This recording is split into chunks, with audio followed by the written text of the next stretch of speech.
Hi hello నమస్తే. నేను journalist Sai.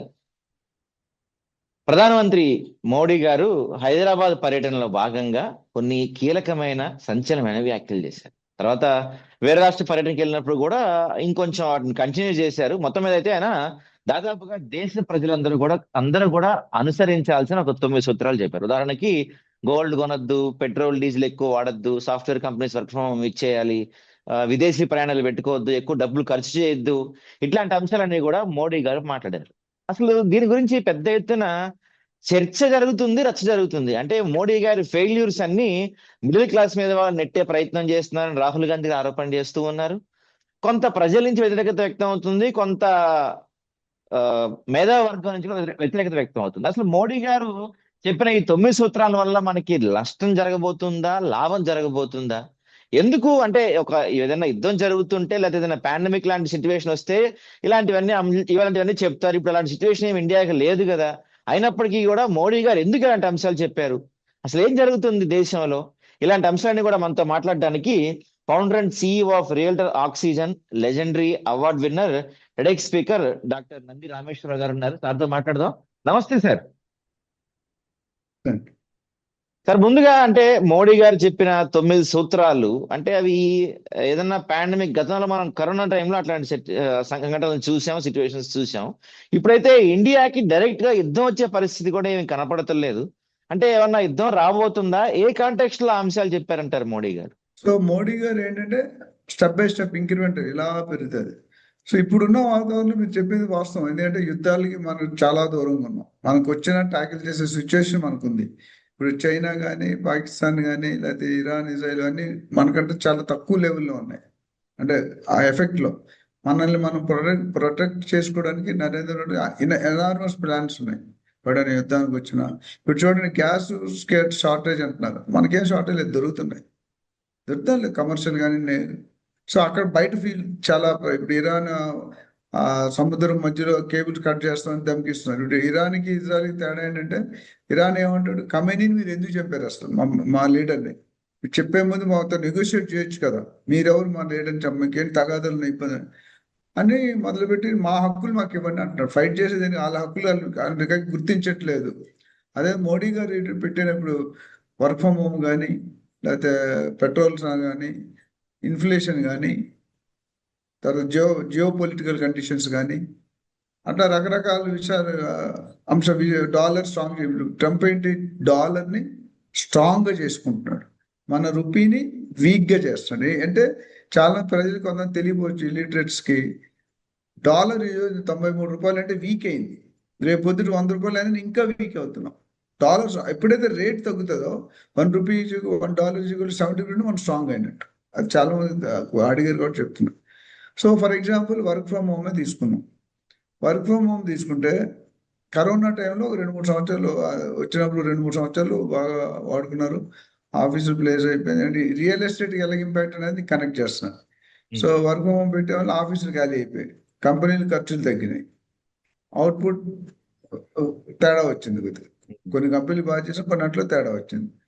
ఇప్పుడు మళ్ళీ ఆ కండిషన్ తెస్తే మెయిన్ ప్రాబ్లం ఏమవుతుందంటే, ఎంప్లాయీస్ అనే వాళ్ళకి 2-3 కంపెనీలు ఆప్షన్ మనమే ఇస్తున్నాం. వాడు ఒక కంపెనీ చేయడం, ఆ వర్క్ హోమ్ ఈ కంపెనీకి గంట, ఆ కంపెనీకి గంట, ఇంకో కంపెనీకి గంట చేస్తాడు. So that's biggest disadvantage. Impact ఏమవుతుందంటే రియల్ ఎస్టేట్ మీద చాలా ఫరక్ పడుతుంది. కండిషన్స్, కొంత ఉద్యోగాలు పోతున్నాయి, అది ఇంపాక్ట్. కొంతమంది బిజినెస్ లాస్ అవుతున్నారు, అది ఇంపాక్ట్. రియల్ ఎస్టేట్కి ఏంటంటే, రియల్ ఎస్టేట్ పైకి వెళ్ళాలి అంటే మీరు ఒకప్పుడు చూసుకుంటే కనుక అగ్రికల్చర్ ఇన్కమ్ మీద బతికాలి. 30-40 సంవత్సరాలు నువ్వు నేను పుట్టక ముందు అగ్రికల్చర్ ఇన్కమ్ మీద బతి మనం ఇండియాకి 95% అగ్రికల్చర్. తర్వాత ఏమైంది, ఫార్మా మెడికల్ వచ్చింది, అవునా? దాని తర్వాత ఐటీ వచ్చింది, చంద్రబాబు గారు సీఎం అయిన టైంలో. దాని తర్వాత ఏమైంది, ఎలక్ట్రికల్, మెకానికల్, సివిల్తో పాటు కంప్యూటర్స్ వచ్చింది, బాగా హై సాఫ్ట్వేర్. కంప్యూటర్ తర్వాత లేటెస్ట్ ఏఐ, ఆర్టిఫిషియల్ ఇంటెలిజెన్స్. కానీ ఇవన్నీ చూసుకుంటే ఇప్పుడు ఇవన్నిటికీ మించిపోయింది రియల్ ఎస్టేట్ ఇన్కమ్. గత 10-12 సంవత్సరాల్లో రియల్ ఎస్టేట్ లో పెరిగినందుకు ఎక్కడా పెరగలేదు చూసుకోను. కేసీఆర్ గారు ఉన్నప్పుడు 177, ఆయన ఉన్నప్పుడు మేబీ 30-40-50 కోట్లు ఉన్నది, 177 కోట్లకి వెళ్ళింది ఎకరం కోకాపేటలో. అంటే ఎంత పెరిగినట్టు? ఉమ్, ఉమ్, ఎందుకంటే మన హైదరాబాద్కి ఇన్ఫ్రాస్ట్రక్చర్ అట్లా ఉంది. ఉమ్, ఇన్ఫ్రాస్ట్రక్చర్ అంటే connectivity, metro connectivity, rail connectivity, bus connectivity, air connectivity. Um, ఇప్పుడు షాద్ నగర్ బుల్లెట్ ట్రైన్ వేస్తున్నారు బెంగళూరు హైవేలో, ఎన్నో గంటల ప్రయాణం తగ్గిపోతుంది. ఇప్పుడు ఓకే. ఉన్న దాంట్లో అన్నిటి కూడా వెస్ట్ జోన్ లో బాగా ఉంది బెంగళూరు ఉమ్, హైవేలో. ఎందుకంటే ఓఆర్ఆర్ దగ్గర, ట్రిపుల్ ఆర్ దగ్గర, ఎయిర్పోర్ట్ దగ్గర, చిన్నజీఆర్ స్వామి ట్రస్ట్, శాంతివనము, మేకాగూడ, కొత్తూరు, నందిగామ, బాలాన ఇండస్ట్రియల్ ఏరియా, పోలేపల్లి, సజ్జు, అంటే ఇలా చెప్పుకుంటూ పోతే చాలా ఉన్నాయి ఉమ్, గ్రోత్. అందుకనే మినిమం 5 నుండి 6 సంవత్సరాలు డబుల్ అయిపోతుంది. నువ్వు 100 రూపాయలు పెడితే 200 అవుతుంది. ఉమ్, ఉమ్. అది work. So work from home వల్ల కొన్ని డిస్టర్బెన్సెస్ వస్తాయి. అది ఎలాగ హ్యాండిల్ చేస్తారు? ఎందుకంటే వీళ్ళందరూ వర్క్ ఫ్రమ్ హోమ్ మళ్ళీ ఆఫీసులు క్లోజ్ అయిపోతాయి. ఆఫీసులు అంటే ఖాళీ అవుతాయి ఓనర్స్ దాదాపు. ఇప్పుడు అంటే ఓన్లీ హైదరాబాద్ గురించి మాట్లాడుకుంటే మనం, ఆఫీసులు ఖాళీ అవుతాయి, ఇల్లులు ఖాళీ అవుతాయి, రెంట్లు తగ్గుతాయి, కొనేవి తగ్గిపోతాయి. అసలే హైదరాబాద్ లో రియల్ ఎస్టేట్ అంతంత మాత్రంగా ఉంది. ఇప్పుడు ఈ వర్క్ ఫ్రమ్ హోమ్ ఇచ్చి ఇక్కడ వాళ్ళందరూ ఊళ్ళు వెళ్ళిపోతే ఇంకా రియల్ ఎస్టేట్ అసలు కుదేరైపోద్దేమో హైదరాబాద్ లో. అది 100, మీరు చెప్పింది కొత్త వర్క్ నేను 100% ఏకీభవించను. మీరు చెప్పిందల్లా నాకు తెలిసి నేను చెప్తాను. ఎందుకంటే రియల్ ఎస్టేట్ అనేది నెవర్ ఎండింగ్ క్లాజ్. నువ్వు బతుకున్నందుకాలం రియల్ ఎస్టేట్ ఎప్పుడు ఆపలేడు. నువ్వు ఆపలేవు, నేను ఆపలేను, లేకపోతే వేరే పార్టీ. రియల్ ఎస్టేట్ లేకపోతే సగం మార్కెట్ పడుకుంది. గవర్నమెంట్ కి ఎక్కువ ఇన్కమ్ వచ్చేది లక్షల కోట్లు మన real estate. Um, and real estate general గా వీక్ ఉంటే స్ట్రాంగ్ అంటే రెండు కోణాలు ఉంటాయి real estate. Buyers market, sellers market. Buyers అంటే ఇప్పుడు ఉన్నది బయ్యర్స్ మార్కెట్. ఉమ్, కేసీఆర్ గారి నుండి సెల్లర్స్ మార్కెట్. అంటే అక్కడ వాళ్ళు సంపాదించి ఇక్కడ బార్గెనింగ్ పవర్. వాళ్ళు 1,00,000 ఫ్లాట్లో 50,000 పెట్టుకుంటాం, స్టాక్ కొట్టుకుంటే డబ్బు ఎక్కడ వస్తుంది? దానికి ఇంట్రెస్ట్ కట్టాలి, బ్యాంక్ లోన్ కట్టాలి. సో ఒక క్రికెట్ లో కాయిన్ ఉన్నది, ఆర్సీబీ, సన్ రైజర్స్, అట్లా ఇక్కడ ఇదా అదా. ఇప్పుడు ప్రస్తుతం గత 2 సంవత్సరాలుగా బయ్యర్స్ మార్కెట్ అంటే తక్కువ రేట్లు పెరగలేదు. లాస్ట్ 2 years లో చూసుకుంటే రేట్లు ఎక్కడ పెరగలేదు. ఇప్పుడు పెంచుతా ఉంటున్నారు. ఉమ్, అవునా? కేసీఆర్ కూడా ఎవ్రీ 2-3 months కి 200-300 రూపాయలు అడుగుకి గజం పెంచేశారు. ఇప్పుడు అది అవును. జరగట్లేదు. ఉమ్, లిక్విడేట్ అవ్వట్లేదు. ఇప్పుడు కొంతమంది ఉమ్, బయ్యర్స్ నవల అంటే ఏడవలేక బతుకున్నారు. యాక్చువల్లీ ఎనీ టైం పడిపోవచ్చు. సగానికి ఉమ్, సగం మంది బిల్డర్ కొలాప్స్ అయిపోయారు. ఓకే. ఉమ్. అంటే ఏమండి? దీంతో పాటుగా ఇప్పుడు మోడీ గారు డైరెక్ట్ గా చెప్పారు బంగారం కొనొద్దు 1 సంవత్సరం పాటు అని. దీనివల్ల అంటే బంగారం రేటు తగ్గే అవకాశం ఉంటుందా? అంటే 1 సంవత్సరం పాటు నిజంగా ప్రజలు కొనకుండా ఉంటే గనక, బంగారం అనేది ఇండియాలో ఒక పెద్ద వ్యాపారం, దాన్ని నమ్ముకొని చాలా షాప్స్, చాలా కంపెనీస్ నడుస్తూ ఉన్నాయి. వాటి పరిస్థితులు ఏమన్నా ఇబ్బంది వచ్చే అవకాశం ఉండొచ్చు అంటారు? నేను ఫిబ్రవరి 2025 ప్రెసిడెంట్ ట్రంప్ గారిని ఒక వీడియో చేశానండి. నేను గోల్డ్ దీని మీకు తెలుసు 200 వీడియోలు చేశాను. ఫిబ్రవరి 2025 నేను చెప్పిన వారికి తెలుసా, బంగారం 2 లక్షలకు వెళ్తుంది, వెండి 4 లక్షలకు వెళ్తుంది అని చెప్పి 1 year బ్యాక్.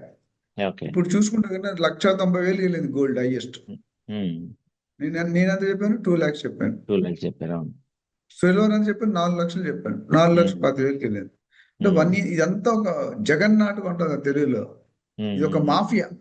ఓకే. ఇదంతా ట్రంప్ గారు పితలాటకం ఇదంతా.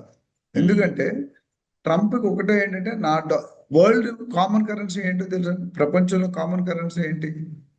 Dollar. Gold, dollar. Dollar, American dollar. ఇప్పుడు ఆయన ఏం చేస్తున్నాడు? మీరు అడిగిన ప్రశ్నకు సూటి చెప్పాలంటే బంగారు రేటు తగ్గుతుంది రానున్న రోజుల్లో. ఇప్పుడు ఇమీడియట్ కొద్దిగా పెరుగుతుంది. బట్ తగ్గడం అంటే జీరోకి వెళ్ళిపోదు. ఇప్పుడు ప్రస్తుతం 1,50,000 అట్లా నడుస్తుంది. మేబీ 1,10,000, 1,10,000 ఇటు నడుస్తుంది, వస్తుంది. ఎందుకంటే ఈ ఈ ఎవరైతే ఫారెన్ డాలర్స్ కోసం ఒకసారి గోల్డ్ తగ్గాలంటే డాలర్ వీక్ అవ్వాలి, డాలర్ స్ట్రాంగ్ అవుతుంది, అందుకని రేట్ పెరిగిపోతుంది. అండ్ ప్రొడక్షన్ కాస్ట్ పెరిగిపోతుంది. మైనింగ్ కాస్ట్ అంటాం, ప్రొడక్షన్ కాస్ట్ ఇప్పుడు ఉన్నదానికంట. ప్లస్ ఇన్ఫ్లేషన్ ఏంటంటే ఇప్పుడు యుద్ధాలు అవుతాయి కదా, యుద్ధాలు అయినప్పుడు రిజర్వ్స్ ఉంటాయి, ఫెడరల్ రిజర్వ్స్, సెంట్రల్ రిజర్వ్స్, నిధులు ఉంటాయి. పివి నరసింహారావు పిఎం ఉన్నప్పుడు అప్పుడు మన పరిస్థితి అది ట్రిల్లు కావలేదు మన దగ్గర. సో అది అది డబ్బు ఇప్పుడు ఇరాన్ ఇజ్రాయెల్ యుద్ధం అవుతుంది, డబ్బులు ఎక్కడ వస్తారు? ఇన్కమ్ రాదు కదా.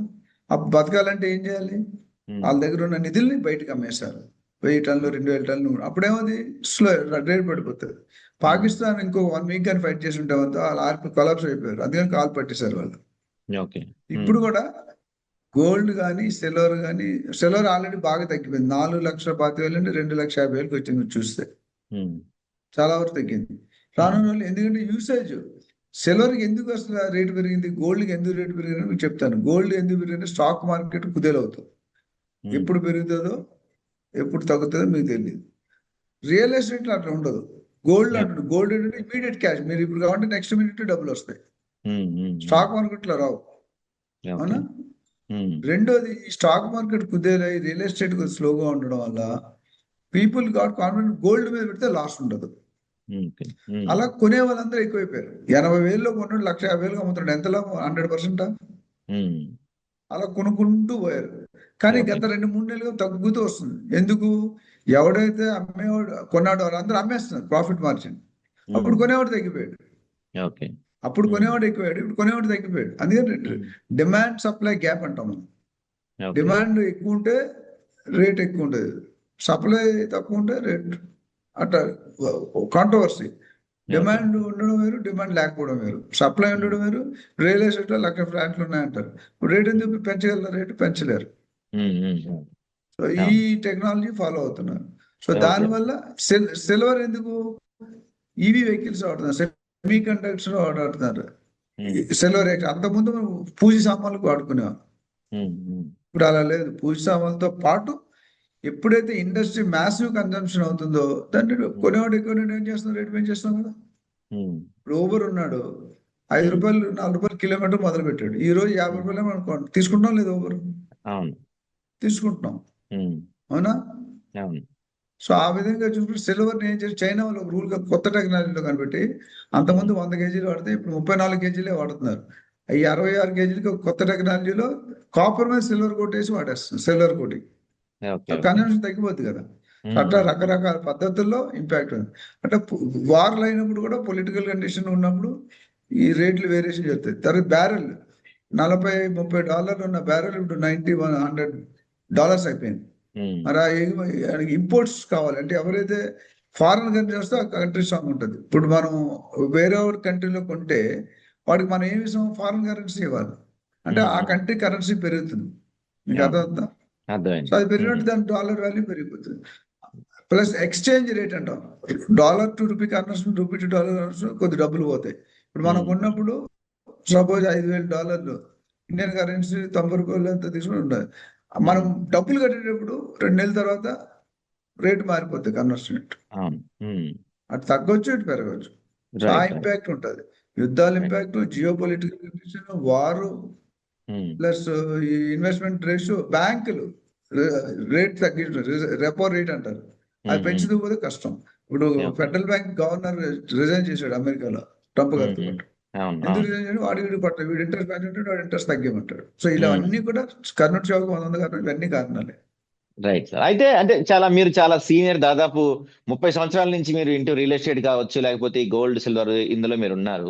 అంటే ఇప్పుడు ప్రతిపక్షం అయితే రాహుల్ గాంధీ గారు ఏమంటారు, ఇదంతా కూడా మీ ఫెయిల్యూరు, ప్రధాని మోడీ గారి ఫెయిల్యూర్ ప్రజల మీద నెడుతున్నారని చెప్పి రాహుల్ గాంధీ గారు అంటారు.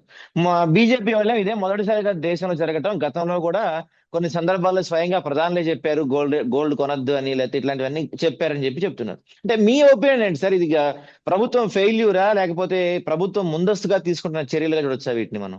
ఇది ఏ పార్టీ తరఫున మాట్లాడాలో చెప్పి ఆ పార్టీ తరఫున మాట్లాడాలి. ప్రజల తరఫున మాట్లాడండి సార్. సో అపోజిషన్ పేరేంటి? రూలింగ్ గవర్నమెంట్ చెప్పిన అపోజ్ చేయడం. ఇప్పుడు ఉదాహరణ చెప్తాం, మేము చిన్నప్పుడు పెట్రోల్ రేటు గవర్నమెంట్ 5 రూపాయలు పర్ లీటర్ పెంచాలనుకుంటాడు, కానీ మార్కెట్ లో ముందు ఏం చెప్తాడు? 10 రూపాయలు పెంచుతాడు, నోటీస్ ఇస్తాడు, రూమర్ అంటాం, గాలి బయటికి మార్కెట్ లో రానున్న కొన్ని నెలల్లో 10 రూపాయలు అవుతుంది. అప్పుడు అపోజిషన్ రోల్ ఉండాలి, ఆడేమంటాడు, అలా ఎలా పెంచారు, ఒప్పుకో అంటాడు. ఎంత కనీసం 50% తగ్గించండి, ఆ 10 రూపాయలు 5 రూపాయలు అవుతుంది. వాళ్ళకి కావాల్సింది అదే, కానీ ఫీలర్ మాత్రం డిఫరెంట్ అవుతుంది. ఇప్పుడు ఎవరైనా పెళ్లి చేసుకుంటాడు, మీ అబ్బాయికి అలవాట్లు ఏమండి? మా అబ్బాయికి అలవాట్లు లేవండి, అస్సలు లేవండి. ఇల్లు దాటి ఆడపిల్లని కన్నెత్తి చూడండి ఉంటాడు, కరెక్ట్ కదా తెలియదు, 10 మందితో ఎఫ్ఐఆర్ పెట్టుకొని ఉంటాడు. బట్ ఏది ధర్మం, ఏది న్యాయం అంటే సిచ్యువేషన్, ఇద్దరు కరెక్టే, ఇద్దరు రాంగే నా ప్రకారం.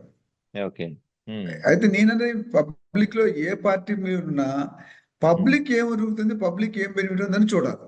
ఇప్పుడు ఏ గవర్నమెంట్ వచ్చినా పబ్లిక్ పెద్దగా కలిసి వచ్చేది ఏం లేదు, మన ఫ్యామిలీ, మన అక్క, మన చెల్లి, బావ, ఇవే తప్ప.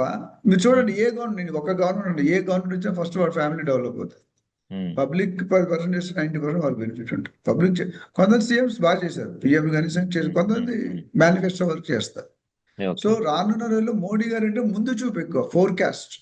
ఓకే. రానున్న రోజుల్లో ఇబ్బంది పడకుండా, మన కరెన్సీ బయటికి వెళ్ళకుండా, అంటే ఉమ్. డాలర్ ఎక్కువ యూజ్ చేయకుండా ఉండడానికి ప్లాన్ చేస్తాం. దాని మీద ఈ కొత్త కొత్త మెథడాలజీ వాడొద్దు, ఇంటికి బయటికి రావద్దు, కార్ పూలింగ్ అన్నారు. కార్ పూలింగ్, ఉమ్. కార్ ఉమ్. పూలింగ్ అంటే 5 కార్లు ఒక కారు వెళ్తారు. బట్ అవును. ఆడు వచ్చాడు, వీడు వస్తాడా, వీడి కోసం కారు ఆపుకొని కూర్చుంటాడు. Car pooling is very tough. చేస్తే మంచిదే. ఇప్పుడు ఉమ్. బస్ స్టాప్, బస్సులా ఉంటుంది, ఒక్కొక్క పాయింట్ ఒక్కొక్కటి ఎక్కుతాడు. ఎవడైనా అవును. ఒకటి రాలేదనుకో, కారు ఆపేస్తాడు వాడు. ఉమ్. ఉమ్. ఆపితే ఉమ్. 5కి లేట్ పంచింగ్ పడిపోతుంది. అవునవును sir. So situation to situation, condition to condition, segment to segment, department to department, state to state, country to country మారుతుంటుంది. ఓకే. రైట్. ఇప్పుడు నేను మన థైలాండ్ వెళ్ళాను. ఒక్కడ హార్న్ కొట్టాడు రోడ్డు. నేను వారం రోజులు ఉన్నాను, ఒక్క హార్న్ వినిపించలేదు నాకు. అంటే హార్న్ కొడితే జైల్లో పెడతారంట. ఓకే. మన దగ్గర ఒక్క సెకండ్ కొడుతూనే ఉంటారు. దట్స్ అవును. Cultural change. Right. Right. Sir final గా అంటే ఇప్పుడు వీటన్నిటి మూలంగా మనకి ఆల్రెడీ గ్యాస్ రేటు పెరుగుతుంది, ఇంకా పెరుగుతూ పోయేలాగా అనిపిస్తుంది. కమర్షియల్ గ్యాస్ అయితే అసలు ఊహించిన స్థాయిలో పెరుగుకుంటూ పోతుంది.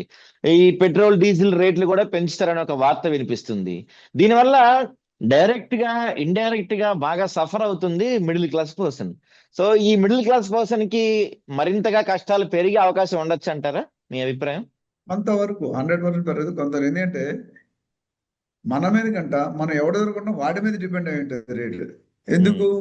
ఇప్పుడు మన ఇరాన్ ఉంది కదా, ఇరాన్కి ఇజ్రాయెల్కి మధ్యలో ఆ పెట్రోల్ తాలూకా సముద్రం ఉన్నాయి. సముద్రానికి 100 ఫీట్ అడుగులో కేబుల్స్ ఉన్నాయి. ఆ పడవలు ప్రయాణించే దాటి ఆ చివరి నుంచి ఈ చివరికి మొత్తం ఇరాన్ బతికేది మొత్తం వరల్డ్ కావాల్సిన అంటే క్రూడ్ ఆయిల్, పెట్రోల్లో 25% దాదాపు ఇరానే ప్రొడ్యూస్ చేస్తుంది అన్ని రాష్ట్రాలు. ఇప్పుడు వాళ్ళు ఏమంటారు, మాకు యుద్ధం అవ్వకపోతే మేము కట్ చేస్తా ఉంటాడు కేబుల్. కేబుల్ కట్ చేస్తే వాట్సాప్ ఉంటుంది, ఇంటర్నెట్ మొత్తం. భార్య లేకపోయినా పర్లేదు, భర్త లేకపోయినా పర్లేదు, ఇంటర్నెట్ లేకపోతే నువ్వు ఉంటావా? నేను ఉంటాను. So okay. డెఫినెట్ గా నేను అనేది ఏంటంటే ఇంపాక్ట్ అనేది ఉంటుంది. బట్ ఐ థింక్ మోడీ గారు మన ఒక అదృష్టం అంటే, నేను బీజేపీ పార్టీ కాదు, మోడీ గారు చాలా మంచి అడ్వాన్స్ ఫోకస్, దానికి కావాల్సిన సంబంధిత ప్రాబ్లమ్స్, దాని సొల్యూషన్ ముందే ఎత్తి పెడుతున్నారు. అదొక ఇప్పుడు ట్రంప్ 50% డ్యూటీ వేసాడు స్టార్టింగ్ మన మీద. చైనాకి 30, పాకిస్తాన్కి 15. ఎందుకు ఆ స్వార్థం? అందరు ఓటేయాలి కదా. India is a threat to the America. ఎందుకంటే మన అన్నింటిలో హమ్ కిసీ సే కమ్ నహీ, దానికి అనుకూలంగా మనం చేస్తున్నాం. సో ఓవరాల్ ఇంపాక్ట్ కొంతకాలం ఉంటుంది. రానున్న రోజుల్లో స్లోగా స్టడీ అవుతుంది, రేట్లు కూడా తగ్గుతాయి. గోల్డ్ ఎవరైనా కొనుక్కోలేదని చాలా మంది అడుగుతున్నారు.